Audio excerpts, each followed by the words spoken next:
Heute schöne Götterfunken, Tochter aus Elysium, wir betreten feuertrunken, himmlische dein Heiligtum. Deine Zauber binden wieder, was die Mode streng geteilt. Alle Menschen werden Brüder, wo dein sanfter Flügel weilt. I invite you now to rise in voice, body, and spirit and sing with me our opening hymn, Ode to Joy. Now, I know these words may be a little unusual. You might be used to joyful, joyful, and those are nice words that came much later, but these are the original, translated. So we'll sing them together. Here we go. Joy, thou goddess fair, immortal, offspring of Elysium, mad with rapture to the portal of thy holy fane we come. Fashion's laws indeed may sever, but thy magic joins again. Humankind is one forever, neath thy mild and gentle reign. Joy in nature's wide dominion, mightiest cause of all is found, and 'tis joy that moves the pinion when the wheel of time goes round. The bud she lures the flower, suns from out their orbs of light. Distant spheres obey her power, far beyond all mortal sight. Please be seated. Welcome to First Unitarian Church of Rochester, New York. Here, our mission is through spiritual connection and community. We listen deeply to others and ourselves, open to wonder and transformation, and serve together with love and humility. I'm Tommy Snell, your music director, and I'm so thrilled to be leading worship today with Joe Janover, our pianist, our choir, First Unitarian Choir. Brownlee is our lay worship associate, and we are so thrilled to be welcoming back our minister emerita, beloved Reverend Tina Simpson.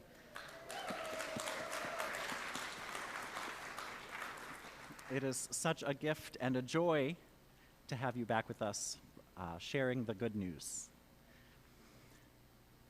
We acknowledge with respect the Seneca Nation, keepers of the Western Door and part of the... Can you hear me now? Can you hear? Check, check, check. I'm on down here. You got me? Check, check. Okay, you can hear me. We acknowledge with respect the Seneca people, keepers of the Western Door, part of the Haudenosaunee people. It's been 10 years, and you think I would be able to pronounce it. I apologize. Haudenosaunee people. This is their ancestral land and current land, unceded, that we now sit upon, stand upon, worship upon. And if you're joining us from online on Zoom, I encourage you to type in the chat where you're joining us from. And if you know the indigenous groups to whom that land belongs, please share that with us. Now, this morning, we come to church holding the fullness of life. We come to church with the joy of the beauty of lilacs and with the agony from the shooting in Buffalo. We come with outrage from the abortion rights marches that were happening all around the nation yesterday.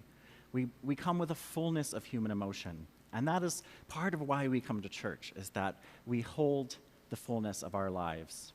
Now, today, we're talking a lot about joy, and joy as a fuel for resistance. And I am not going to pre-preach the sermon. I keep saying I'm not going to do that.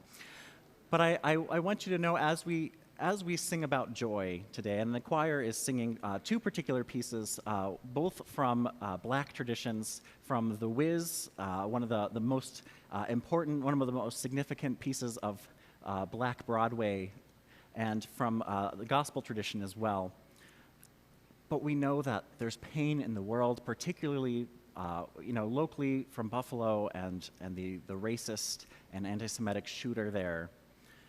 And we don't, as we sing about joy today, I want to make sure that we acknowledge that pain, and that we're not meaning to ignore it, to cover it up, but that we are intentionally looking to find joy in the sparks of the fires. We're looking to find joy in the rubble and in the pain and in the hurt because that fuels us. So as we sing about joy today, I hope you'll hold on to that, acknowledging the fullness of the joy and tragedy that we carry with us today. I have one other announcement, and that is right after the service today, we have a Meet the Candidates Forum. Governance is a huge part of what it means to be Unitarian Universalist, that you as the congregation have the power to choose your leadership. And so I encourage those of you who are interested to stay and come and meet your candidates for the board and nominating committee and other important positions right here. And if you're joining us on Zoom, it'll be right here in the Zoom room where you're at. No need to go anywhere else right after the service. All right, that was a lot. Let's take a deep breath together and settle in now to worship. Please join me in saying our chalice lighting words. May the flame we now kindle inspire us to use our power to heal with love, to help with compassion, to bless with joy, and to seek liberation in the fullness of community.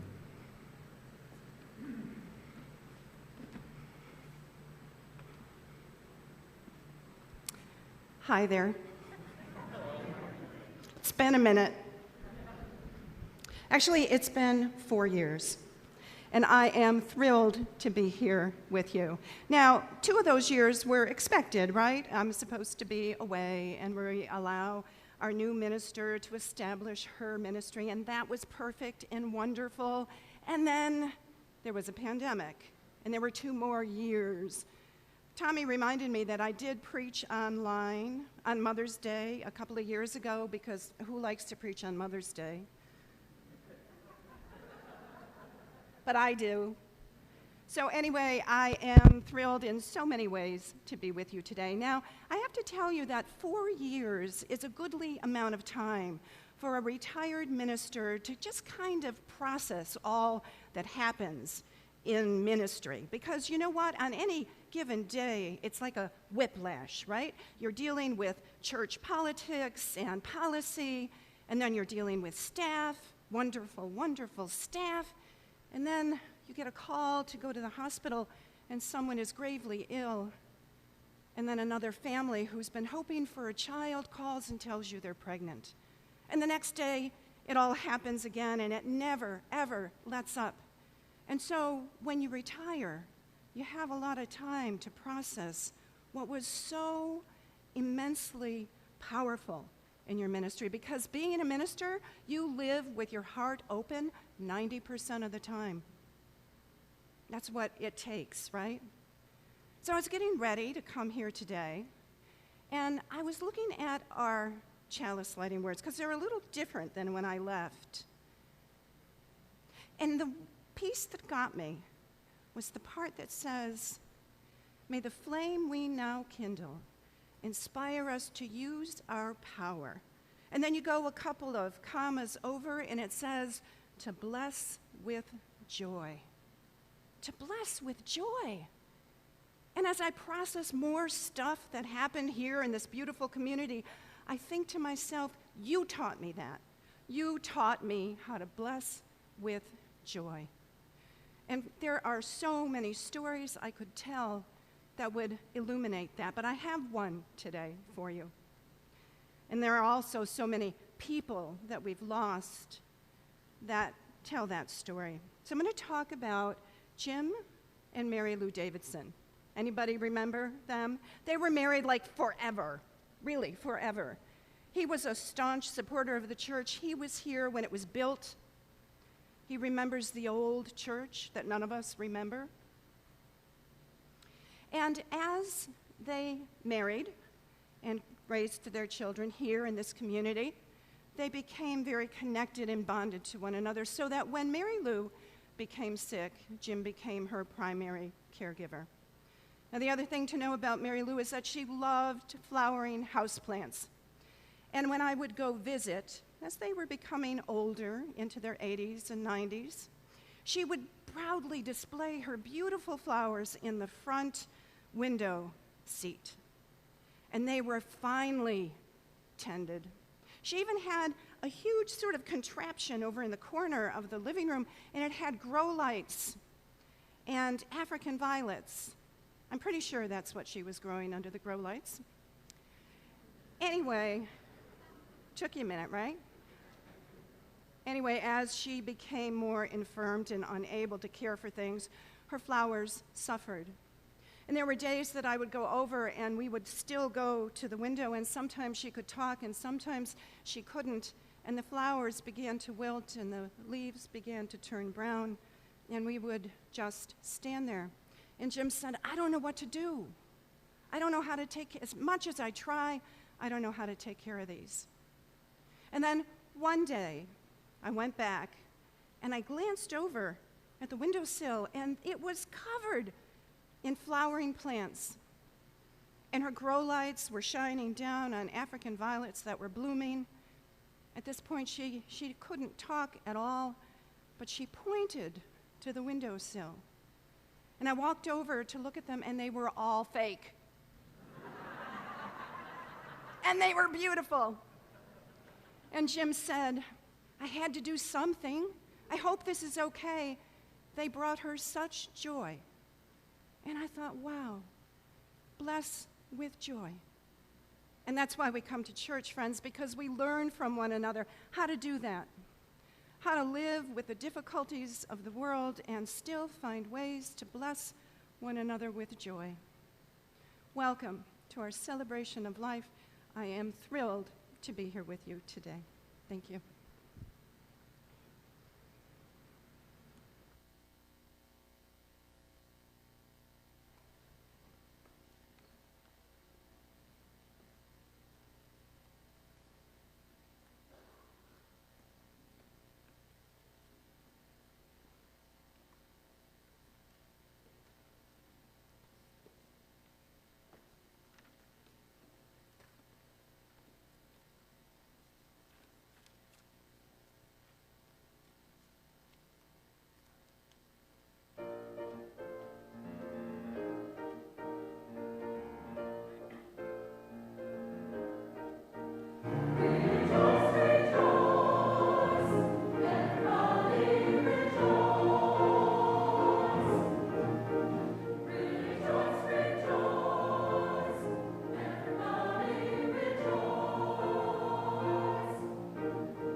Okay, yay. I kind of feel a little bit like the grandmother that has just had one of their grandkids riled up by the grandfather and then says, calm down. So I want everybody to take a moment and calm down. So please join me in our time of shared silence.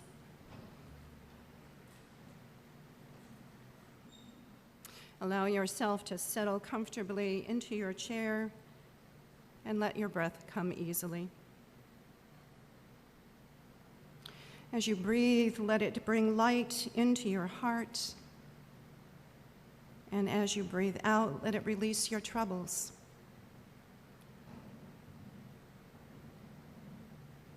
Feel the solid ground beneath you. And let the love of this community hold you in stillness.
Sweet Spirit of life, help us remember that when a gemstone is first discovered, it is often encased in solid rock.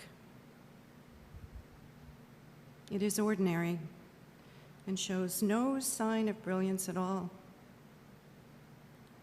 We pass it by, offering no thought of what gifts it could bring.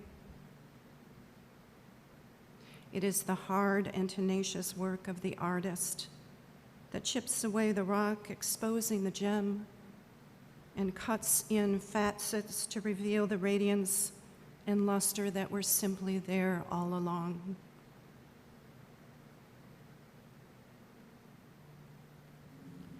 Sweet Spirit of life,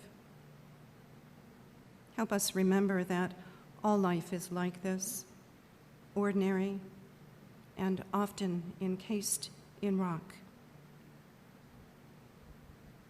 The morning that comes too soon after a sleepless night offers us a glimpse of first light on the horizon. That cup of coffee we need to get us through the day warms our cold fingers with steam. The window, cracked open for a breath of air, lets in birdsong. A child, waking way too early because of a bad dream, nestles into the safety of our arms and smells so good. The angry teen, still scowling from last night's argument, brushes by us with a light touch to our hair and a whisper of good morning. Our partner remembers to take out the trash. And sweet Spirit of life, help us remember that we are the artists who can chip away the solid rock with wild tenacity. We are the artists who can uncover the gemstones of our ordinary lives. Help us remember that no matter how hard the rock, the gem is harder, more resilient, and more radiant than we can imagine. Sweet Spirit of life, bless us with joy.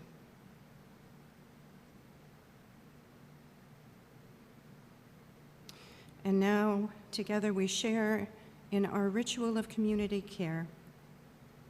Here in the sanctuary, or home connected by our digital lifeline, let us imagine a moment, a time in our lives this week, an ordinary moment from which a gem appeared, a moment we were unexpectedly blessed by joy. And if your life has been encased in mountains of rock this week, please imagine that we witness this. We see you, and we hold out hope and promise that joy will soon emerge for you as well. Please come forward as you will. Light a candle. Let your struggle be witnessed, or let the spirit of your joy waft into the sanctuary for all to be blessed. And if you are connected to us online, please use the chat to express your joy or your concern, and know that we hold you all gently in our hearts. Please come forward.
Sweet Spirit of life, let us be grateful for all that is shared and all that is held quietly and gently in our hearts.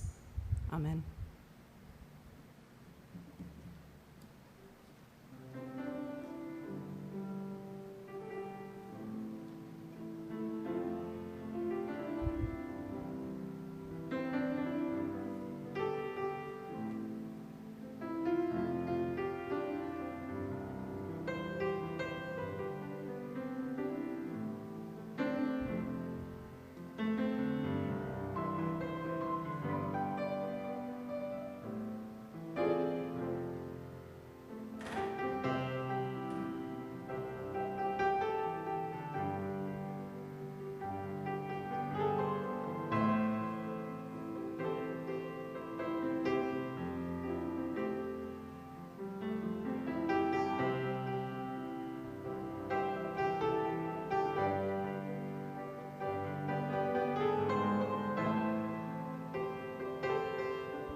Each week, members and friends generously contribute to our offering, which helps to sustain and grow our community.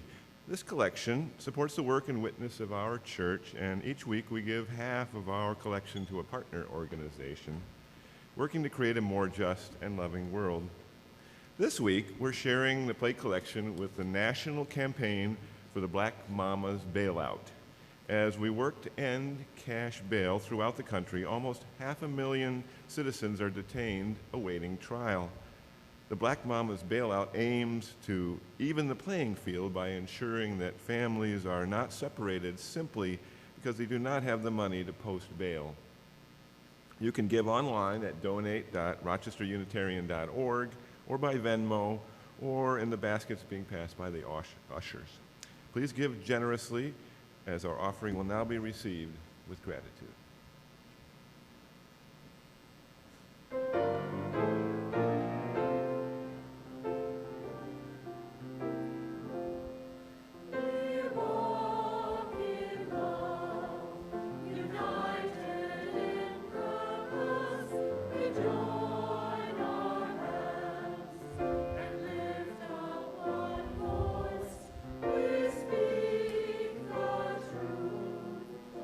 Strength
I'm going to begin today with a reading. It's a poem called Don't Hesitate by Mary Oliver. If you suddenly and unexpectedly feel joy, don't hesitate. Give into it. There are plenty of lives and whole towns being destroyed or about to be. We are not wise and not often kind, and much can never be redeemed. Still, life has some possibility left. Perhaps this is its way of fighting back, that sometimes, something happens better than all the riches and the power in the world. It could be anything, but very likely you notice it the instant when love begins. Here ends our reading.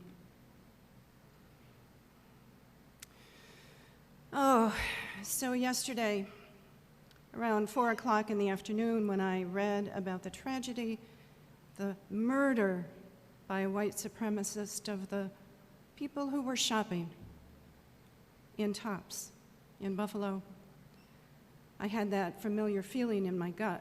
We all know it too well, right? Could have been my kids. Could have been us, one of you. But it wasn't. It was there, in a community of color on a Saturday afternoon, going to get some food.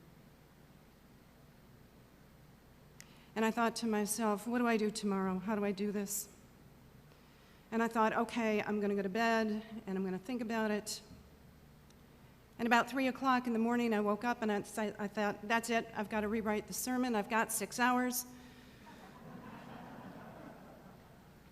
And then around 4 o'clock this morning, and I said to myself, no, this is exactly the sermon that needs to be spoken. So anyone like me feel outraged lately? Right? Yeah. Raise your hand. Raise both hands. I've been outraged probably since 2016 at least. Well, I don't know, maybe 2012 or 2006. No, wait. I think it was 2002. Anyway, it's been a long, damn hard time. In 2006, a journalist named John Sweeney wrote a blog for Huffington Post, and it was titled, "If You're Not Outraged, You're Not Paying Attention." The first paragraph of that blog began, "We are at war. Wages are stagnant, gasoline prices have doubled, pensions are disappearing, health coverage is slipping out of reach." And if you read the rest of the blog, you'll see that many of the issues he highlighted remain unresolved today. And each of us here recognizes that the list in 2022 is infinitely longer than it was in 2006. Mr. Sweeney was admonishing us for our complacency, our inaction in the face of social issues that were crippling American society. This call to recognize injustice was strong and timely, and it was powerful. If you're not outraged, you're not paying attention. Sadly, these were the last words tweeted in 2017 by Heather Heyer, the young woman who was killed at the white supremacy rally in Charlottesville, Virginia. The title of Sweeney's blog became a meme that floated around social media for decades. Pay attention. You should be outraged. There is justice work to be done. And we can all attest that in the last several years, there's been a whole new dimension of outrage, and the need to work for justice calls us incessantly. As the Band-Aid was ripped off and the wounds of our democracy were revealed, we saw racism, sexism, homophobia, poverty, hunger, income inequality, environmental disasters, all staring at us from our newsfeed 24 hours a day.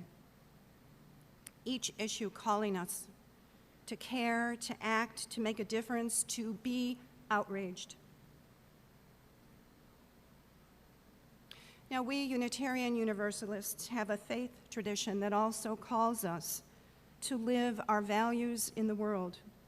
It calls us to step up and do justice. And our tenacity in the face of injustice, though often imperfect, has indeed changed the world for good. From the fight for a woman's right to vote to the endless fight for a woman's right to control her body, from liberating Jews in Nazi Germany to marching across the bridge in Selma, from working for equality with our LGBTQ community to marching against the violence and murder of Black lives, Unitarian Universalists have worked on the right side of justice. We have paid attention. We have been outraged. And while anger is necessary and often the first impetus to social change, I know for sure that anger alone cannot create the kind of culture we need in our society today. In fact, I think to the contrary, maintaining this high stance of outrage often creates alienation, numbness, and exhaustion. Perhaps some of you are feeling that right now. Tack on a deadly pandemic, and is there any wonder we're feeling depressed and ineffective?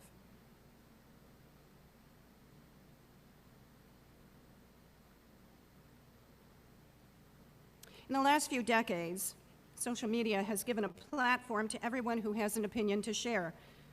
And while this has given rise to dangerous lies and conspiracies, it has also lifted the veil of the ugly truths of our society, truths of oppression and inequality.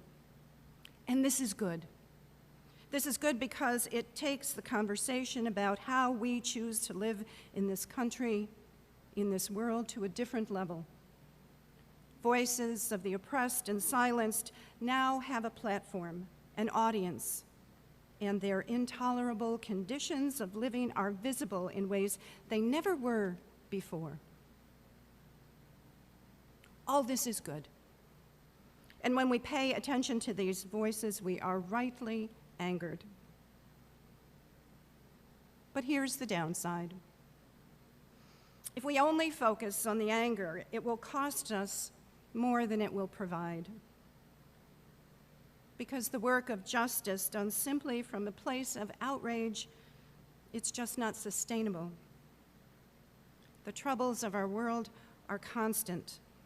They come at us 24/7. Our capacity to bear witness has limits. We begin to numb ourselves to the misery, and we stop paying attention. My dear friends, humanity needs more than outrage for this necessary and critical work. I believe what humanity needs is a reconnection to joy. At the end of last summer, I signed up for a course at Writers and Books called The Poetry of Joy, Writing as Gratitude. Now, at the time, I even chided myself. Tina, this is frivolous. This could be simple and trite. Tina, the world is on fire. How dare you waste time like this? There are marches to attend and letters to write. There's a pandemic to tend to, and really, what place does joy have in any of this? Yeah, so my Unitarian, Universalist, Puritan root thought bubbles, they were kind of flying all over my head.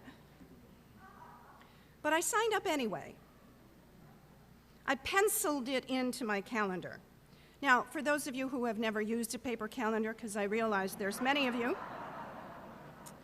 when you were really committed to something, you wrote it in ink. If you weren't so sure, you put it in pencil. Some of your friends you put in pencil, because you could erase, you know. So I penciled it into my digital calendar, and then I promptly forgot about it. As October rolled around, I looked at the weeks ahead, and I simply saw marked on my calendar, October 12th, 10 a.m., joy. Well, I laughed out loud, noting that life was so challenging these days, so full of despair and rage, I actually had to schedule in joy. But there it was. Joy. A feeling of great pleasure, happiness, delight, triumph, jubilation, gladness, glee, exhilaration, elation, euphoria, bliss, ecstasy, rapture. There are so many ways to say joy.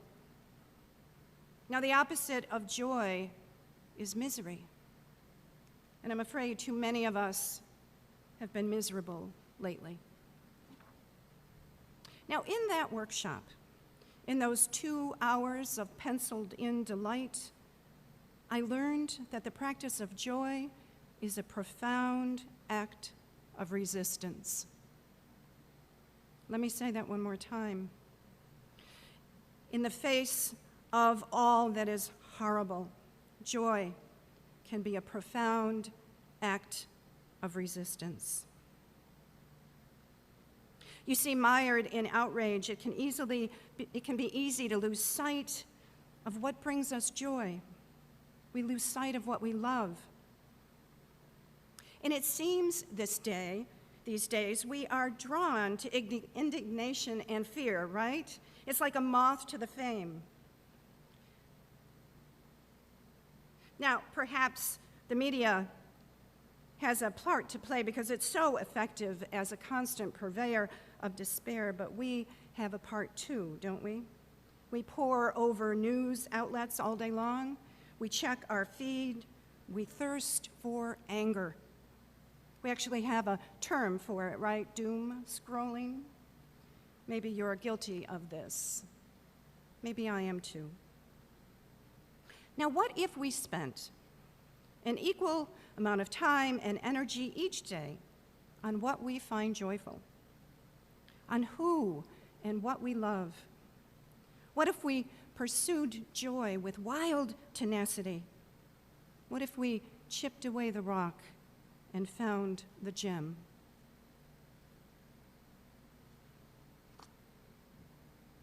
Because, friends, the work of justice, if not to preserve and share what we love and what brings us joy, then what is it? I want to be clear here. Seeking joy in our lives is not a spiritual bypass. It's not putting on rose-colored glasses and ignoring the tragedies of the world. On the contrary, it is the process of digging deep into life to unearth everything that is worth fighting for, worth living for, and even worth dying for. It is remembering with passion the delight that is each person's birthright. We are good at fighting, but imagining what is wonderful and to be adored and preserved and exalted, well, that's just harder for us. I think many thoughts get in our way of finding joy in the world, but one that is hard to resist is the idea that we don't deserve it. We worry, I worry, that there's too much work to do, that joy is a luxury, a privilege, and not a simple condition of living. And I also worry that tending to joy while others suffer is somehow immoral. How can I possibly allow joy in my life when there is so much to be outraged about? But friends, joy does not deny trauma. On the contrary, it adds depth to its meaning. Ross Gay is an African-American poet a creator of community gardens, and a seeker of delight. He writes about the juxtaposition of joy and delight, tragedy and oppression, racism, and the challenges of living in the United States today. He tells us that the idea that joy is a luxury or a privilege simply isn't so. He says that joy is enriched and enhanced by its contrast to tragedy and sorrow. Our capacity for joy is not diminished by the suffering of the world. Joy sits right next to the pain. A simple shift of focus, and you will see it. We will all see it side by side, misery and joy, both necessary parts of life. And only then will we truly understand the work of justice. Sustained by what we love and what brings us joy, we will have the stamina, the tenacity to continue to work, and we will have the will to connect to one another for the redemption of the world.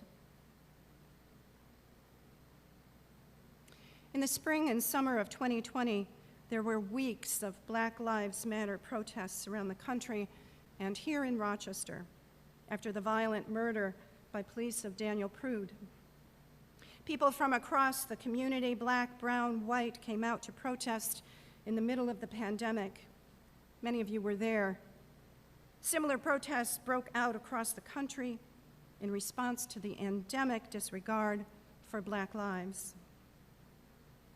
As the clashes continued here in Rochester between the police and the protesters, the Black organizers called for a night of mourning. They asked that only people of color attend. They came to the streets in downtown Rochester needing connection and safety. They needed to publicly mourn not just the death of Daniel Prude, but also the lives touched by trauma every day, the lives touched by white supremacy. A dear friend of mine was there that night, and this is what she said. Oh, we shared many stories, and there were tears and yelling and wailing and deep sorrow. But right alongside the pain, there was music and singing, and there was food, lots of food. It was a celebration for the resilience that had sustained a people often crushed by the world. She said, they take so much from us. They will never take away our joy. Friends, this was a resilience of joy that stared down the oppressor and screamed, my life matters. My joy matters. My love matters. This is an act of joy. This is an act of holy resistance.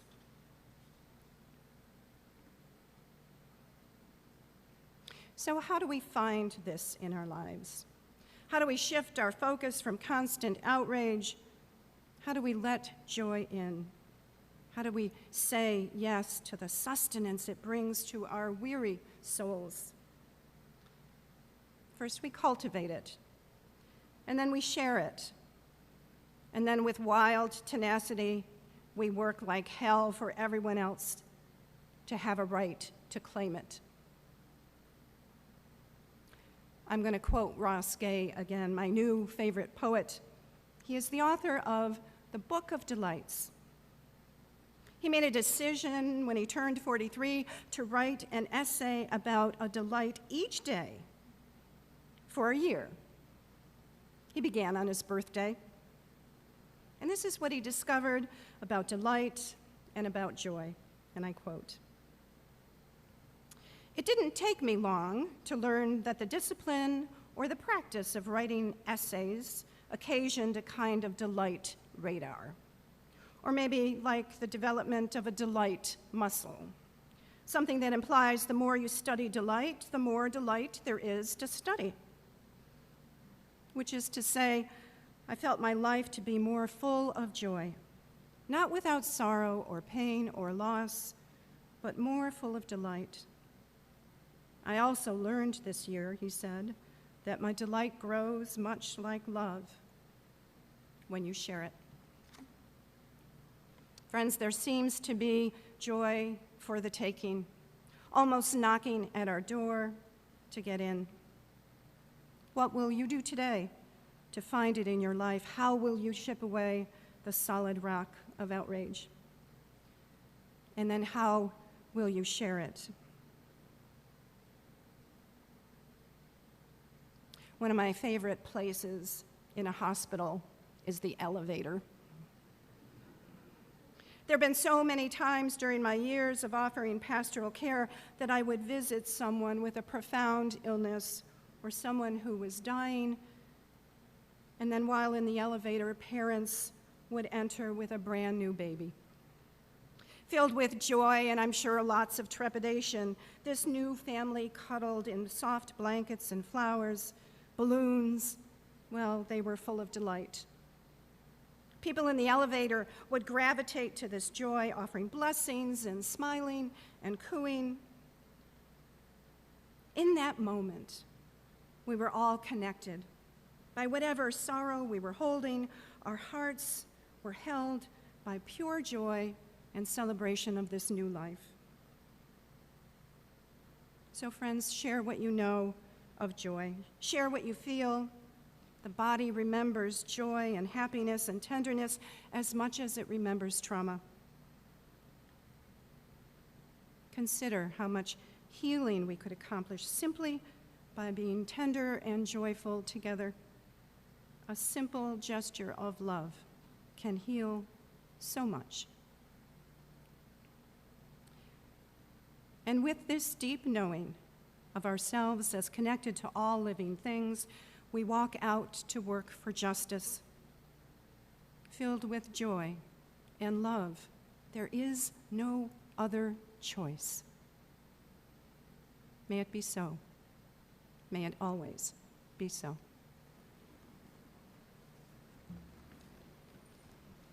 I invite you now to rise in voice, body, or spirit and join us in singing our closing hymn, There is More Love Somewhere.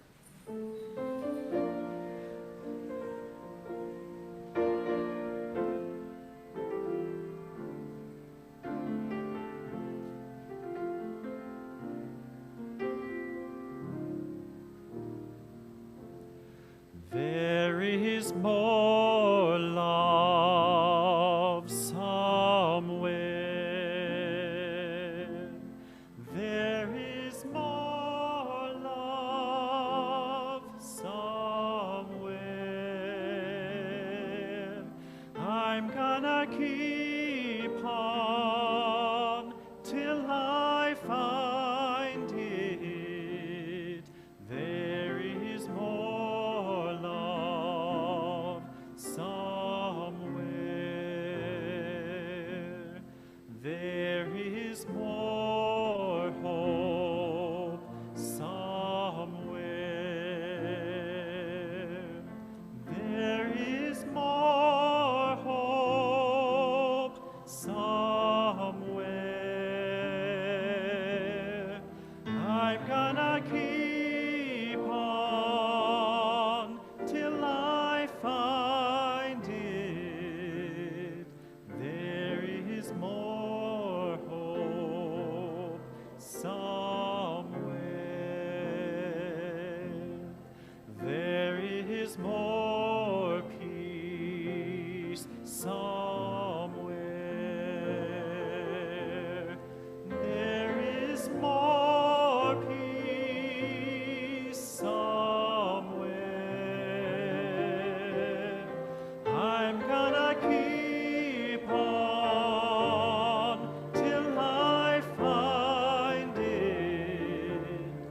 There is more peace somewhere.